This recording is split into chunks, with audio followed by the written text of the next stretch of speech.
श्री शिवाय नमस्तुभ्यम। 22 मार्च को है प्रदोष तिथि, जो कि शुक्ल पक्ष की है और गुरु जी पंडित जी प्रदीप मिश्रा जी द्वारा बताए गए बहुत ही विशेष उपाय है जो आप इस प्रदोष पर कर कर अपनी मनोकामनाओं को पूरी कर सकते हैं। जी हाँ, गुरु जी पंडित जी ने अभी हाल ही की कथा में आरती शिव महापुराण कथा में नए उपाय बताए जो आपको इसी प्रदोष पर करना है और गुरु जी ने अपनी आवश्यकता के अनुसार आप एक से अधिक उपाय भी कर सकते हो और गुरु जी ने अलग अलग उपाय बताए हैं। चलिए वीडियो शुरुआत करते हैं। स्वागत है मोदिती ऑफिशियल चैनल पर। अगर आप लोगों ने अभी तक चैनल को सब्सक्राइब नहीं कर रखा है तो प्लीज़ चैनल को सब्सक्राइब कीजिएगा और कमेंट में श्री शिवाय नमस्तुभ्यम हर हर महादेव अवश्य लिखिएगा। पहले कथा का नाम वेलकेश्वर शिव महापुराण कथा था, पर कथा का नाम चेंज हो गया है। कथा का नाम है आरती शिव महापुराण कथा, जो रेवाड़ी हरियाणा में अभी चल रही है। पहला उपाय हम शुरुआत करते हैं शीतला आरती से। जी हाँ, गुरुजी पंडित जी प्रदीप मिश्रा जी ने एक नया उपाय का वर्णन किया है रेवाड़ी हरियाणा में, जो कि है शीतला आरती। जी हाँ, पहले हम उपाय समझ लेते हैं कि उपाय करना कैसे है। गुरुजी ने कहा है इस उपाय में आपको सफ़ेद पुष्प का उपयोग करना है और साथ में गुरुजी ने ये भी कहा है अगर आपको आंकड़े का फूल, जी हाँ, चाहे वो सफ़ेद कलर का हो, बैंगनी कलर का हो, गुलाबी कलर का हो, आंकड़े का पुष्प मिल जाता है तो बहुत ही अच्छी बात है। तो आपको लेना है एक आंकड़े का पुष्प और आपको लेना है तांबे के लोटे में जल। तो एक लोटा जल और एक आंकड़े का पुष्प सीधे हाथ की हथेली पर रख ले और आप जाए शिवालय। ठीक है, शिवालय पहुंचकर आपको महादेव के 11 रुद्र अवतारों का स्मरण करना है। अब 11 रुद्र अवतार कौन कौन से हैं तो आपको नाम दिख जाएंगे स्क्रीन पर। यह महादेव के 11 रुद्र अवतार है। जी हाँ, इनके नामों का स्मरण करें। अगर ये नाम याद नहीं रहे अपने को तो फिर आप श्री शिवाय नमस्तुभ्यम और महादेव का स्मरण कर सकते हैं। स्मरण करते हुए आपको बाबा की उस जल से और आंकड़े के पुष्प से 11 बार बाबा की आरती उतारना है।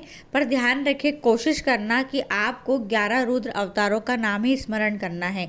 जी हाँ, तो आप मोबाइल रख के ले जाना या एक कागज़ पे लिख कर ले जाना महादेव का नाम और इन 11 रुद्र अवतारों का यानी महादेव के 11 नामों का स्मरण करना है। कौन से नाम है जो रुद्र अवतार हुए महादेव के, उन नामों का स्मरण करना है। ऐसे आपको 11 बार आरती उतार देना है। किससे? आंकड़े के पुष्प से और एक लोटे जल से। ठीक है, फिर उसके बाद 11 बार घुमाने के बाद आपको उस आंकड़े के पुष्प को माँ अशोक सुंदरी के स्थान पर समर्पित करना है। जी हाँ, कहाँ करना है? माँ अशोक सुंदरी के स्थान पर। और जो एक लोटा जल है उस एक लोटे जल को आपको शिवलिंग के ऊपर समर्पित कर देना है।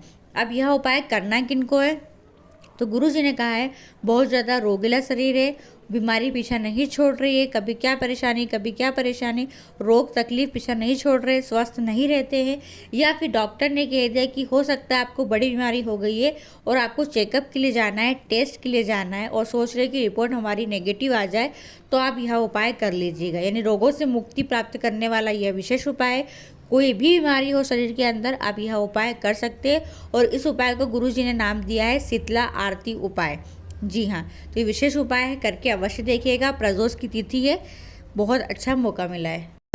दूसरा उपाय, गुरुजी ने कहा है कोई भी मनोकामना हो, चाहे विवाह को लेकर हो, नौकरी को लेकर हो, व्यापार को लेकर हो, और आपने पशुपतिनाथ व्रत भी कर लिए, फिर भी वह मनोकामना अगर आपकी अभी तक पूरी नहीं हुई है, बहुत परेशान से हो गए, तो इस बार आपको शिव और शक्ति, जी हाँ, दोनों का स्मरण करते हुए यह विशेष उपाय करना है।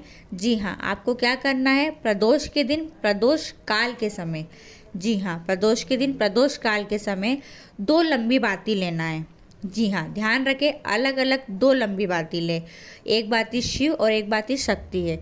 इस प्रकार का स्मरण करते हुए फिर दोनों बाती को एक बना लेना। जी हाँ, पहले 2 बाती लेना है, दोनों बाती को एक बाती बनाना। एक दीपक के अंदर उन लंबी बाती को रख लीजिएगा और उसमें शुद्ध देसी घी भर लीजिएगा और इस दीपक को लेकर आप शिवालय जाए। शिवालय पहुंचकर शिव और शक्ति, जी हाँ, शिव और शक्ति का स्मरण करते हुए दीपक को प्रज्वलित कर दीजिए। दीपक की जो बाती होगी वो महादेव की ओर रखिएगा और करके देखिएगा प्रदोष के दिन प्रदोष काल के समय यह उपाय आप जिस भी कामना से करोगे, शिव और शक्ति दोनों मिलकर आपकी मनोकामना पूरी करेंगे ही करेंगे।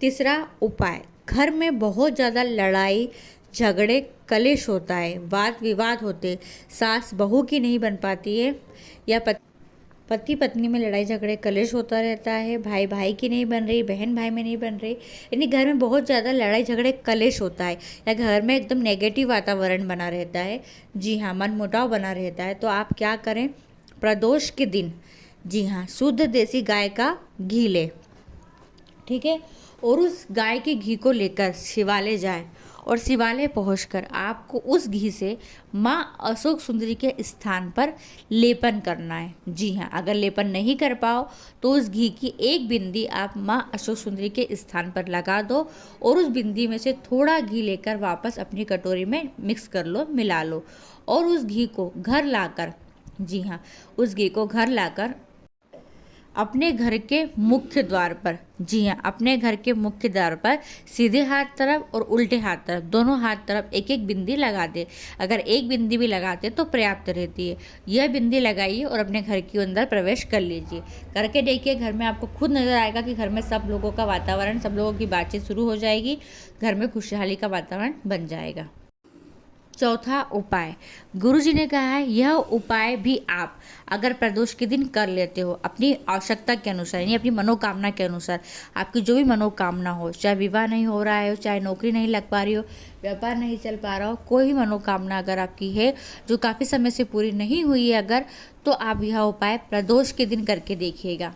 इस उपाय में आपको लेना है 1 लोटा जल, 1 कनेर का पुष्प, 1 समी पत्र और 1 बेलपत्री, ठीक है।